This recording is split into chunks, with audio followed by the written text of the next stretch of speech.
वालेकुम। मेरा नाम जाकिर हुसैन है। वमा अर्सलनाका इल्ला रहमतल लिल आलमीन। अल्लाह के नबी मोहम्मद सल्लल्लाहु अलैहि वसल्लम सारी दुनिया के लिए रहमत बन के आए। यानी उनसे जानवर भी बात किया करते थे, पक्षी भी बात किया करते थे, परिंदे भी बात किया करते थे। सारी दुनिया उनसे बात करी है। सारी दुनिया के लिए अल्लाह के नबी सल्लल्लाहु अलैहि वसल्लम ने दुआ मांगी है। इतनी गरीबी मोहम्मद सल्लल्लाहु अलैहि वसल्लम का जब जन्म हुआ, जन्म होने के बाद में एक मुट्ठी जौ कोने में पड़े हुए थे। उस ज़माने में लाइट नहीं थी, उस ज़माने में बिजली नहीं थी, उस ज़माने में रेल मोटर गाड़ी हवाई जहाज़ नहीं थे। जिस टाइम मोहम्मद अरबी सल्लल्लाहु अलैहि वसल्लम इस दुनिया के अंदर आए, आदम जब दुनिया में नहीं आया तो आदम अलैहिस्सलातु वस्सलाम ने देखा कि आसमान के ऊपर ला इलाहा इल्लल्लाह, ला इलाहा इल्लल्लाह का मतलब यह है अल्लाह एक है, अल्लाह है, मोहम्मदुर रसूलुल्लाह।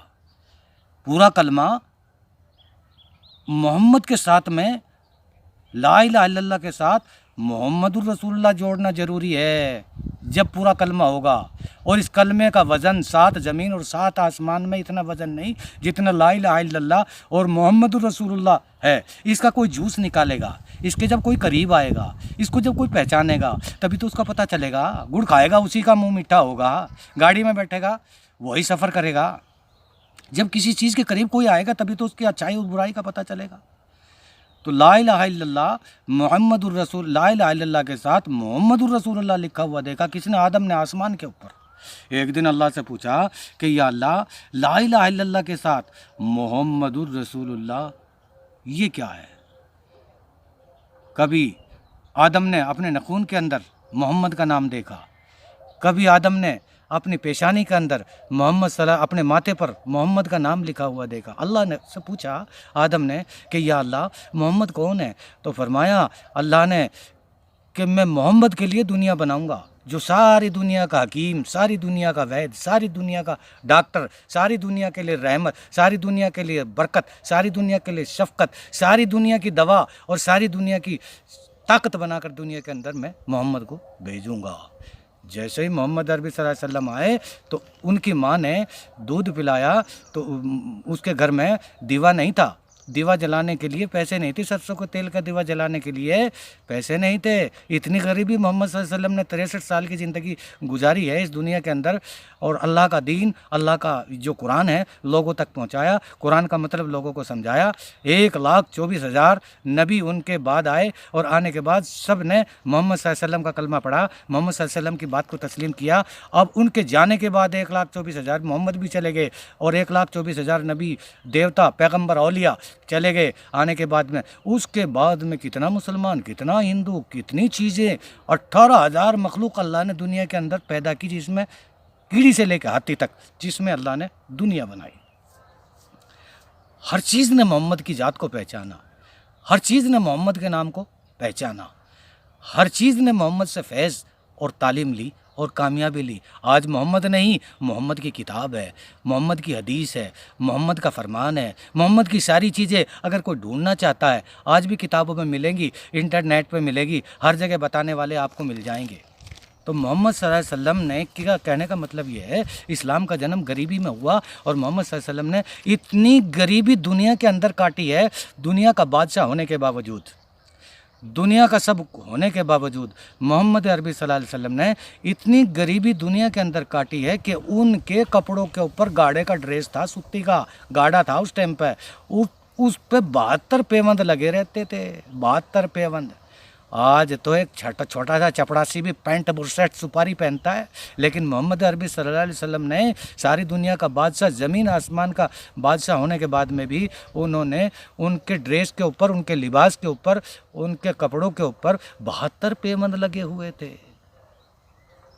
उनकी बेटी थी फातिमा खातून जन्नत, जो जन्नत में सब लेडीज़ की सरदार होगी क़यामत के दिन, आज भी है, क़यामत के दिन भी होगी। मोहम्मद सल्लल्लाहु अलैहि वसल्लम अपनी बेटी के यहाँ गए, अमर तुम भी अपनी बेटी के यहाँ, अपनी बहन के यहाँ, अपनी पुप्पी के यहाँ, अपनी बुआ के यहाँ जाते हैं, लेकिन ऐसी गरीबी नहीं पाते जैसी मैं अभी आपको बताऊंगा। मोहम्मद सल्लल्लाहु अलैहि वसल्लम का तो यह हाल है कि उन्होंने 2.5 साल तक पत्ते चबाए, दरख्तों के, पेड़ के पत्ते। किसके लिए? कुरान के लिए। किसके लिए? इस्लाम के लिए। किसके लिए? अल्लाह के नाम के लिए।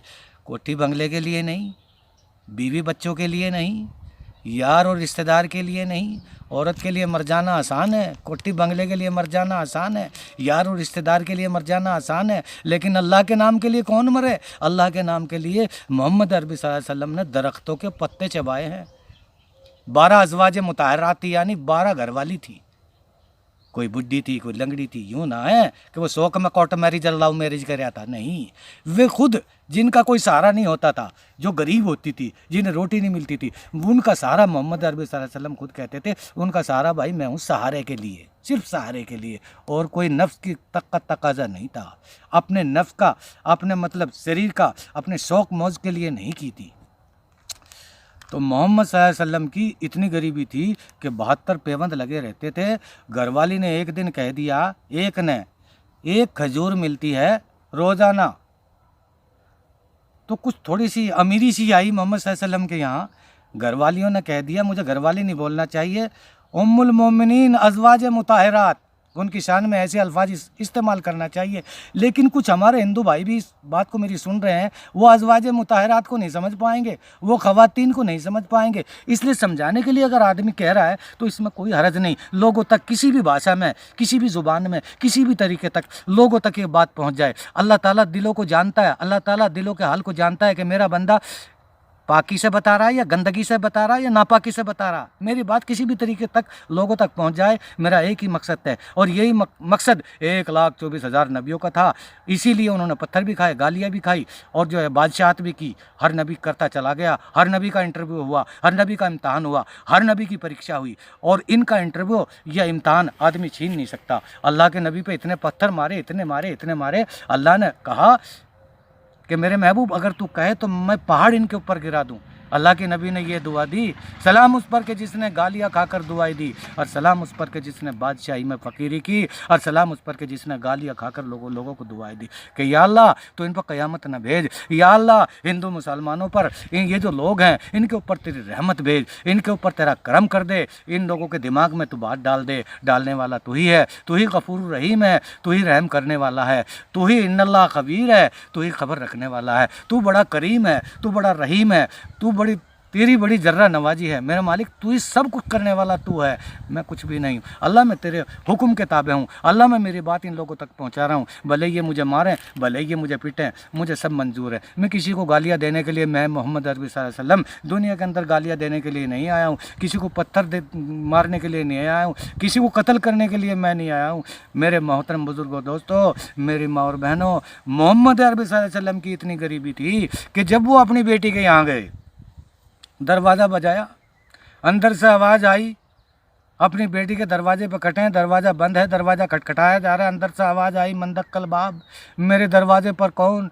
अब बाहर से कहा, ना मोहम्मद रसूलुल्लाह, बेटी मैं तेरा अब्बा हूँ, बेटी मैं तेरा फादर हूँ, तेरा बाप हूँ। अंदर से रोने की आवाज़ आई, घबराई हुई आवाज़ आई, कहने लगे अब्बा तुम्हारे सर के ऊपर जो चादर है वो अंदर फेंक दो। सुनने की बात है, गौरतलब है। अब्बा तुम्हारे सर पे जो चादर है, ये जो कमली है काली, इसको अंदर फेंक दो ताकि मैं अपना शरीर ढक लूँ, मैं नंगे बदन हूँ, मैं बहुत गरीब हूँ। अल्लाह के नबी सल्लल्लाहु अलैहि वसल्लम ने अंदर चादर फेंकी, फातिमा ने, नबी की बेटी ने, सारी दुनिया के बादशाह की लड़की ने अपना शरीर ढका, और जब दरवाज़ा खोला, अल्लाह के नबी सल्लल्लाहु अलैहि वसल्लम 4 दिन के भूखे और प्यासे हैं, सोचा बेटी के यहाँ कुछ मिल जाएगा। बेटी ने आवाज़ दी, बेटी चुपचाप बैठी रही, और बेटी कहने लगी, रोने लगी, आंखों में आंसू आ गए, और कहने लगी मेरे अब्बा जान, मेरे वालिद साहब, बहुत गरीबी है, बहुत फाका है, अब तो दरख्तों के पेड़ के पत्ते भी ख़त्म हो गए, 2.5 साल तक पत्ते चबाए, वे पेड़ के पत्ते भी ख़त्म हो गए, पेट से पत्थर बांधा करते थे, नबी की बेटी है, बादशाह की बेटी है, और वो गरीबी में ज़िंदगी गुजार रही है। कहीं के लिए? कुरान के लिए, इस्लाम के लिए। इस्लाम का जन्म गरीबी में हुआ। कोई भी मजहब कत्ल करना नहीं सिखाता, कोई भी धर्म गुंडागर्दी करना नहीं सिखाता, कोई भी धर्म 420 नहीं सिखाता। हर मजहब का आखिरी कड़ी, आखिरी ज्ञान यही होता है, किसी को न सताओ, भूखे को खाना खिलाओ, दान करो, खैरात करो। हर धर्म के अंदर ये बात आ रही, लेकिन पता नहीं, फिर भी हम लोग इस बात को नहीं समझ पा रहे। बेटी रोने लगी बाप के सामने, अब्बा जान 4 दिन होगा खाना नहीं खाया, फाका हो रहा है, खाना नहीं खाया। अल्लाह के नबी सल्लल्लाहु अलैहि वसल्लम ने आसमान की तरफ को मुंह उठाया, और दरियाए करम जोश में आया। कहने लगी बेटी रोने की क्या बात है, तू नमाज पढ़, अल्लाह के सामने खड़ी हो जा, अल्लाह को सजदा कर दे, अल्लाह को धोख मार दे। कपड़ा बिछाकर जैसे धोख मारी, अल्लाह की पूजा की, अल्लाह का सजदा किया, अल्लाह के सामने सर सजदे में टेक दिया ज़मीन के ऊपर। नबी की बेटी ने सलाम फिराया, नमाज से फारिग हुई, नमाज पढ़ ली, बैठी है कपड़े पे, उसको जाए नमाज कहते हैं, जिस कपड़े पे नमाज पढ़ी जाती है उसको मुसल्ला भी कहते हैं। और हिंदू भाइयों को समझाने के लिए है कि जिस कपड़े पे बैठ के नमाज पढ़ रही है, नमाज पढ़ते पढ़ते अल्लाह के नबी सल्लल्लाहु अलैहि वसल्लम मोहम्मद साहब ने अपनी बेटी से कहा, बेटी तेरे कपड़े के नीचे देख कितना सोना चांदी भरा हुआ, जितना तुझे चाहिए, जितना दौलत चाहिए ले ले। जैसे मुसल्ला हटाया, वो कपड़ा हटाया तो देखा कि फातिमा नबी की बेटी उसके पहाड़ के ऊपर बैठी है, दुनिया का सोना और चांदी उसके नीचे दबा हुआ है। अल्लाह के नबी सल्लल्लाहु अलैहि वसल्लम मोहम्मद साहब ने ये कहा, बेटी ये सोना अल्लाह ने मुझे दुनिया के अंदर ऐसा नबी बनाकर भेजा, आखिरी नबी बनाकर भेजा है, ऐसा मैं मोहम्मद हूँ, अल्लाह का ऐसा महबूब हूँ कि अगर मैं ओहद के और बदर के जितने भी पहाड़ हैं उन पहाड़ों के ऊपर अगर हाथ रख दूँ सब सोना हो जाएगा। देख तेरे नीचे सब सोना हो गया ना, लेकिन इस सोने का बेटी जवाब देना पड़ेगा। अल्लाह ने हमें दुनिया के अंदर सोना चांदी या कमाई के लिए नहीं भेजा है, ये दुनिया तो एक इम्तहान की चीज़ है, ये एक इंटरव्यू की जगह है, उसने हमें इसलिए नहीं भेजा है। बेटी क़यामत में मरने के बाद इसका हिसाब देना पड़ेगा, उठा ले जितना सोना चांदी चाहिए। बेटी कहने लगी, अब्बा जान अगर अल्लाह मरने के बाद इस सोना चांदी का हिसाब लेगा तो मैं ऐसे सोने पे थूकूँ भी नहीं, मैं नहीं थूकूँगी ऐसे सोने पे। सोना गायब हो गया, रोने लगी, अल्लाह के सामने फिर दुआ की, माथा टेक दिया कि या अल्लाह अगर तू हिसाब लेगा, या अल्लाह अगर तू इन चीज़ों का मेरे से हिसाब लेगा, मैं ऐसी चीज़ तुझसे नहीं मांगती जो मुझे हिसाब देना पड़े और मुझे जो फालतू चीज़ों का हिसाब देना पड़े। मेरे भाइयों, ज़िंदगी को शॉर्ट कर दो, माल कहाँ से कमाया, कहाँ खाया, ज़िंदगी कहाँ ख़त्म की, किस काम में की, हर चीज़ का हिसाब होगा, एक एक सांस का हिसाब होगा, पानी के एक बूंद का हिसाब होगा, एक एक दाने का हिसाब होगा, एक एक दिन का हिसाब होगा, एक एक मिनट का हिसाब होगा। अल्लाह ताला मरने के बाद सबसे हिसाब लेगा, और मरने के हिसाब बाद अगर हमने हिसाब दिया तो हमारे पास तो 0 पॉइंट पर गाड़ी चल रही होगी, हम देंगे क्या?